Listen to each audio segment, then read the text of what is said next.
Jim DePiero here with Science Daily with Sir Ramsay to discuss his discoveries about Krypton and Xenon. Tell me a little bit about how and when you discovered these elements.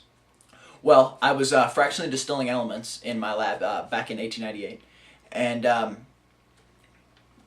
I was fractionally like I said, I was fractionally distilling elements such as water, oxygen, nitrogen, helium, and argon, and found that when I boiled away those elements, I was left with samples of a element called krypton from this sample of air, and when I found this element, I named it krypton because it comes from a Greek word kryptos, which means hidden, and through the same process in the same year, I found an element that I named xenon, from the Greek word xenos, meaning stranger.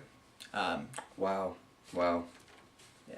So what is some current research that could be done on Xenon and Krypton? Well, krypton lasers are used in protein research for cancer. Astronomers also use krypton to measure neurosynthesis, which is taking place in every region of interstellar space. Whereas xenon, NASA uses xenon ion drives to propel spacecrafts on deep space missions. It fires a beam of energetic xenon ions. Relatively small amounts of ions are ejected, but at very high speeds. Wow. So what are the chemical properties of these elements? Well, they're relatively similar. They're both inert, meaning they are not reactive to any other, in combination with the other elements. But they do form compounds with air, water, halogens, acids, and bases. That's more associated with krypton. Whereas xenon is, and both are odorless, colorless, tasteless, and xenon, when it comes in contact with liquids, it causes cold burns, and that's actually how I got this here. Wow. Sorry about that. It's okay. You know, it was all for good cause, I guess. Common compounds or uses of your elements? Well, some of the common compounds of xenon are xenon plantiofluoride. I really have to know the name of the acid again. I have to be fluent. Plantiofluoride, and they're all just plantiofluoride. They're all just different types of fluorides. Okay. And you don't have to say the last one because the last one's like impossible to figure out. Okay. So what are some common compounds and uses of your elements? Well, xenon, a common compound of xenon is called xenon difluoride. Another is called xenon tetrafluoride, xenon hexafluoride, and xenon trioxide.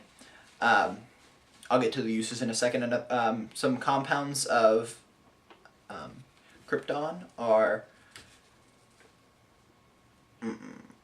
Kr78, Kr81, and those are used in medical research to help discover new cures for illness and that sort of thing. Some uses of xenon are they're used in lamps and strobe lights. Those isotopes are. Wow. Interesting factual stuff. What are some important sources of your element and the relative abundance of your element? Well, small traces of both xenon and krypton are found in the air. 1 ppm of krypton is found in the air each year, and ppm is parts per million. So wow. there is one part of xenon per million.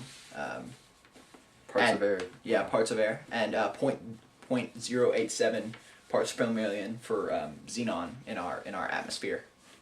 What about any biological, medical, historical, or military roles for any of your elements? Well, historically speaking, xenon has assisted scientists in discovering the components of air, along with krypton, because again, those components are part of our atmosphere, even though very small, very rare amounts of our atmosphere are still have helped scientists to discover parts and components of our atmosphere.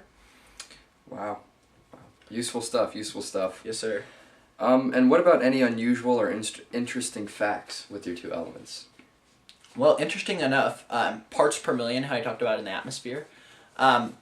In terms of krypton has 0.3 ppm on Mars, in Wow. Mars' atmosphere, as to what we know. Both gases are inert and are classified as simple asphyxiants. So if we breathe them, we die. Yeah, exactly. Inhalation in excessive concentrations can result in nausea, vomiting, loss of Great. balance, loss of concentration.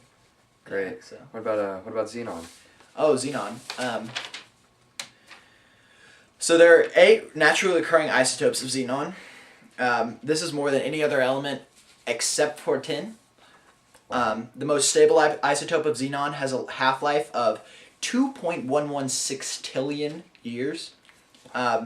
In metallic state, xenon is sky blue. Pretty. And there are more than 40 stable radioactive isotopes of xenon. Wow. Well, fascinating stuff with Sir Ramsay here, and we'll catch you next time on Science Daily. Thanks for having me, Jim.